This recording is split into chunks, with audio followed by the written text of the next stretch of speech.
तब चंद्रगुप्त ने अखंड किया। फिर अपनी कलम के दम पे उसे भीमराव ने बुलंद किया। जब भारत अपना बिखरा था तब चंद्रगुप्त ने अखंड किया। फिर अपनी कलम के दम पे उसे भीमराव ने बुलंद किया। उस देश के कुर्सी पे अब तो ऐसा ठग है बैठा। उस देश के कुर्सी पे अब तो ऐसा ठग है बैठा। जो देश को ऐसे बेच रहा कि नाम पड़ा विक्रेता। वो चाय बेचते बेचते अब बन गया देश विक्रेता। आया देश विक्रेता, देखो आया देश विक्रेता। आया देश विक्रेता, देखो आया देश विक्रेता।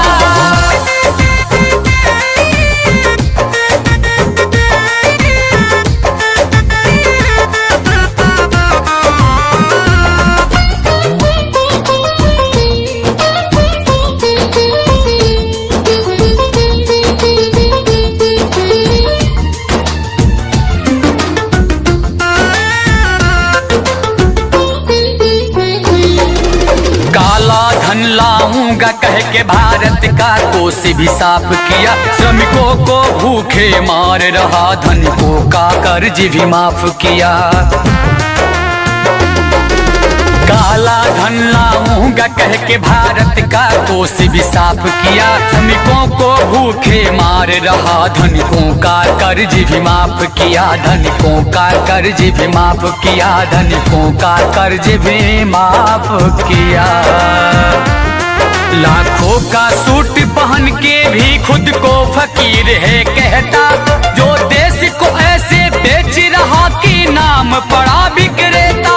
वो चाय बेचते बेचते अब बन गया देश विक्रेता। आया देश विक्रेता, देखो आया देश विक्रेता। आया देश विक्रेता, देखो आया देश विक्रेता।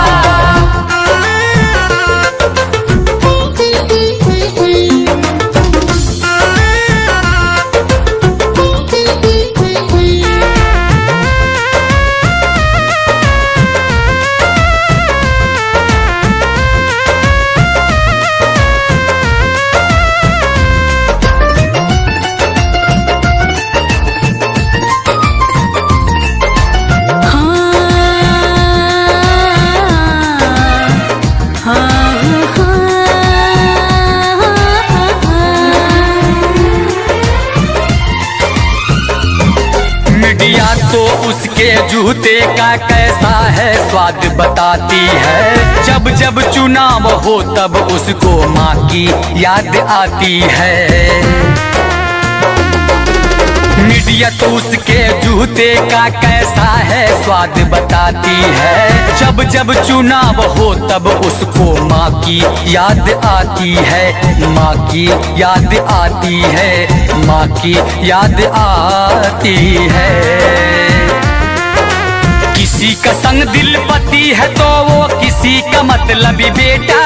जो देश को ऐसे बेच रहा कि नाम पड़ा विक्रेता। वो चाय बेचते बेचते अब बन गया देश विक्रेता। आया देश विक्रेता, देखो आया देश विक्रेता। आया देश विक्रेता, देखो आया देश विक्रेता। जब भारत अपना बिखरा था तब चंद्रगुप्त ने अखंड किया। फिर अपनी कलम के दम पे उसे भीमराव ने बुलंद किया। उस देश के कुर्सी पे अब तो ऐसा ठग है बैठा। उस देश के कुर्सी पे अब तो ऐसा ठग है बैठा। जो देश को ऐसे बेच रहा कि नाम पड़ा विक्रेता। वो चाय बेचते बेचते अब बन गया देश विक्रेता। आया देश विक्रेता, देखो आया देश विक्रेता। आया देश विक्रेता, देखो आया देश विक्रेता।